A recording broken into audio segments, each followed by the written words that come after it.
Allahu Akbar, Allahu Akbar, Allahu Akbar, Allahu Akbar, Allahu Akbar, Allahu Akbar,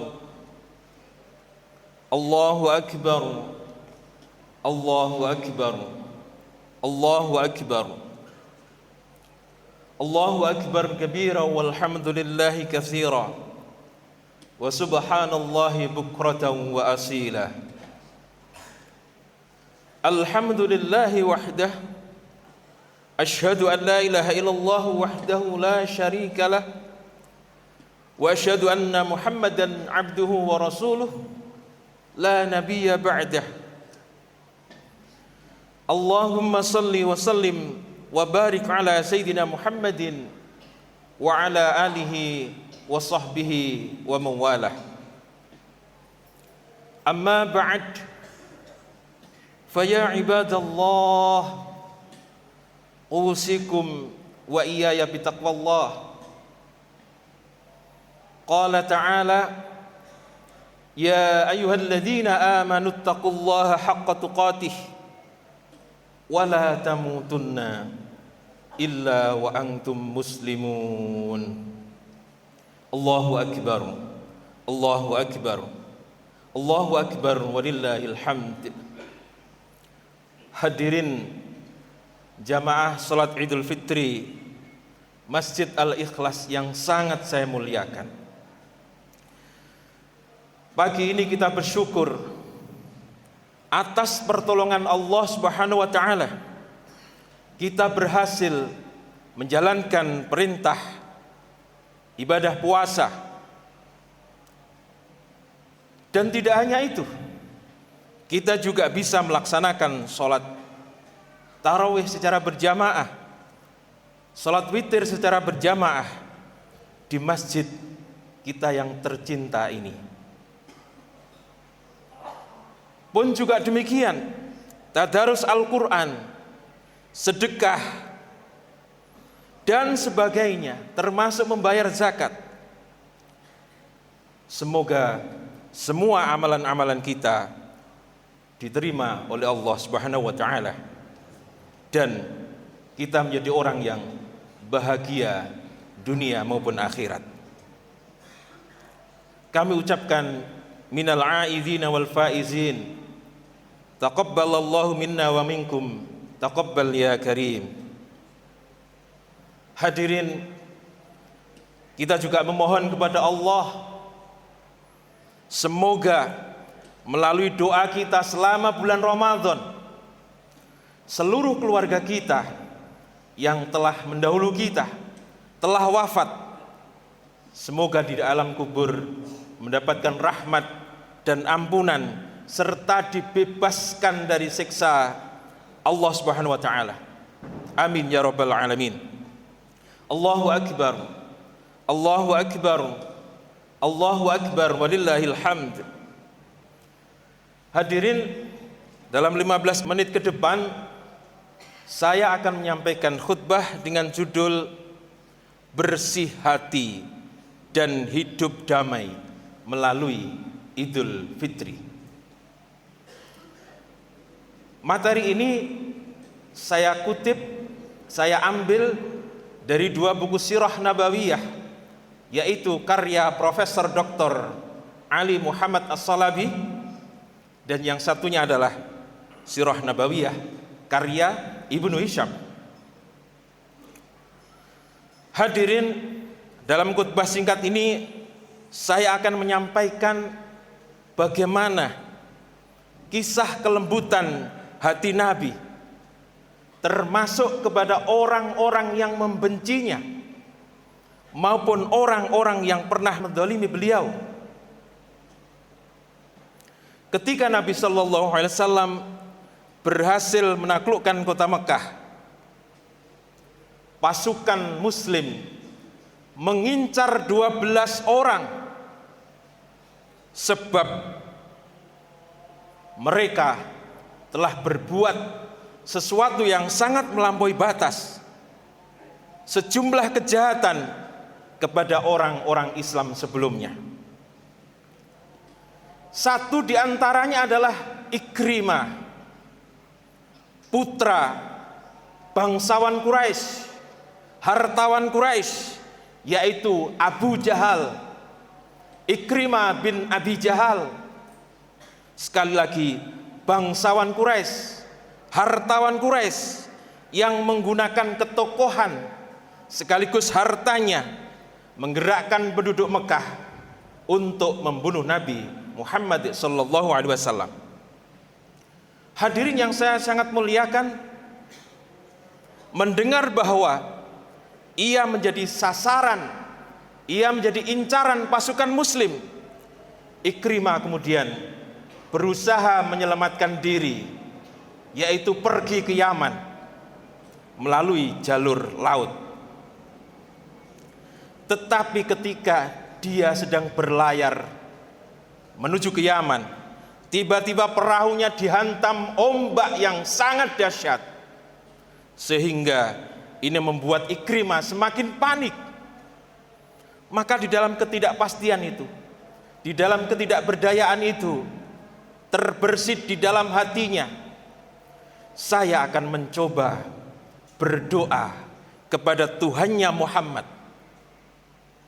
Andaikan Tuhannya Muhammad itu mampu menolong saya,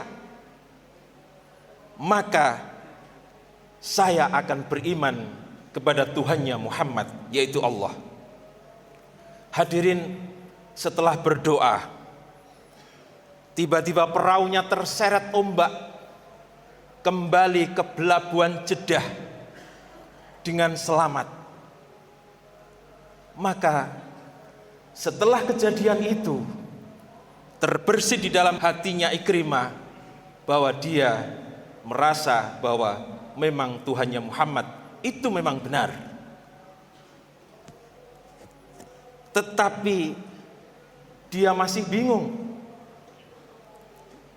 Bagaimana mungkin aku kembali ke Mekah menemui Muhammad, sedangkan saya termasuk orang yang diincar oleh pasukan muslimin. Hadirin, di saat kebimbangan itulah sang istri yang bernama Ummu Hakim kemudian datang menyusul, lalu mengatakan, wahai suamiku, pulanglah ke Mekah, sebab Muhammad pasti akan menerimamu. Ikrimah yang masih bingung ini, masih ragu-ragu para jamaah sekalian, lalu kemudian diulang kembali, wahai suamiku, tenanglah, aku yang akan berbicara kepada Muhammad. Hadirin, mengapa istri Ikrimah ini begitu percaya bahwa Muhammad sallallahu alaihi wasallam akan memaafkan suaminya? Sebab sebelumnya Rasulullah sallallahu alaihi wasallam telah memaafkan seorang wanita yang dulunya pernah membedah jantung pamannya, kemudian dikunyah, yaitu Hindun binti Utbah. Itu pun dimaafkan, apalagi suaminya. Maka kemudian Ummu Hakim ini berani mengatakan demikian kepada suaminya. Hadirin, sesampainya di Mekah, istri Ikrimah kemudian menghadap Rasulullah sallallahu alaihi wasallam. Lalu dia mengatakan, wahai Rasulullah, andaikan suamiku Ikrimah mau masuk Islam, apakah engkau akan menerimanya wahai Rasulullah? Ummu Hakim ini memanggil Nabi dengan kalimat Rasulullah, dengan sebutan Rasulullah, sebab dia sudah masuk Islam ketika Mekah ditaklukkan oleh Nabi sallallahu alaihi wasallam. Hadirin, mendapat pertanyaan demikian, spontan Nabi menjawab dengan sangat luar biasa, dengan takbir Allahu Akbar. Ikrimah, putra Abu Jahal itu mau masuk Islam? Benar wahai Rasulullah. Lalu beliau mengatakan dengan senangnya, dulu aku telah gagal menyelamatkan ayahnya, maka sekarang aku harus bisa menyelamatkan putranya. dan akan aku jadikan dia sahabat terdekatku. Maka beberapa saat kemudian Ikrimah memang benar-benar datang. Dan ketika melihat kedatangan Ikrimah, Nabi yang awalnya duduk langsung melompat, lari, lalu memeluk Ikrimah dengan kalimat ahlan wa sahlan ya Ikrimah. Ahlan wa sahlan ya Ikrimah. Selamat datang wahai Ikrimah. Para jamaah sekalian, mendapat perlakuan yang begitu luar biasa. Tidak ada dendam sama sekali.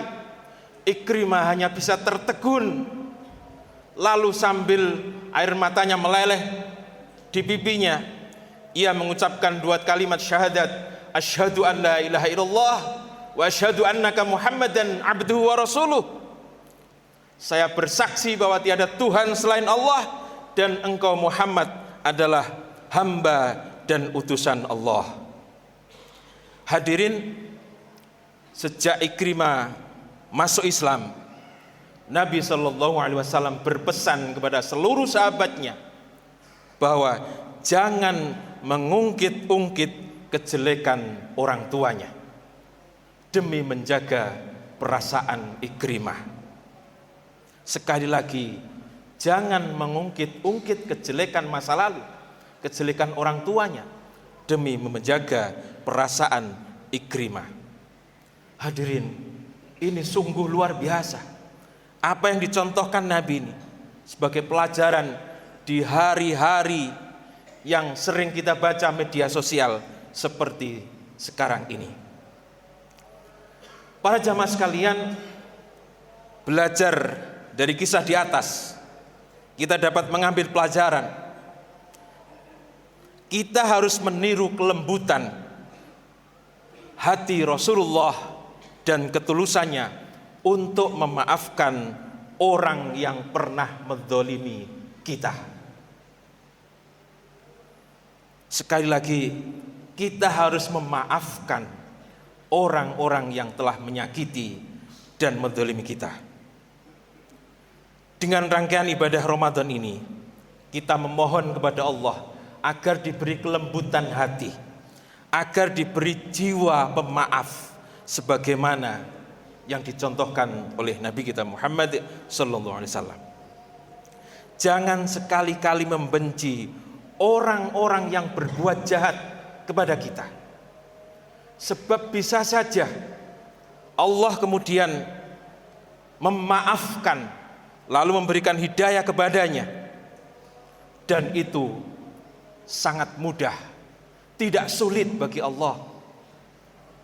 Maka maafkan dan doakan dengan doa-doa terbaik kita untuk orang yang pernah menyakiti kita. Hadirin, Idul Fitri inilah saat yang terindah untuk saling membuka hati dan membangun silaturahim. Dengan kelembutan itulah Nabi SAW berhasil melunakkan hati Ikrimah bin Abi Jahal. Orang-orang jahat yang kita maafkan, insya Allah akan menjadi sahabat, bahkan kedekatannya melebihi saudara-saudara kita. Tetapi sebaliknya, kebencian yang terus kita pelihara akan menjadi beban hidup, bahkan penyakit-penyakit kronis untuk diri kita sendiri. Sekali lagi, maafkan, hapus, jangan ada dendam, sebab dendam itu akan membuat hati kita sakit, badan kita juga sakit. Maka kita bangsa Indonesia amat sangat bangga memiliki budaya yang saling memaafkan di hari Idul Fitri seperti sekarang ini. Mudah-mudahan khutbah ini bermanfaat. Aqulu qouli hadza wastaghfirullah li wa lakum wastaghfiruh innahu huwal ghafurur rahim.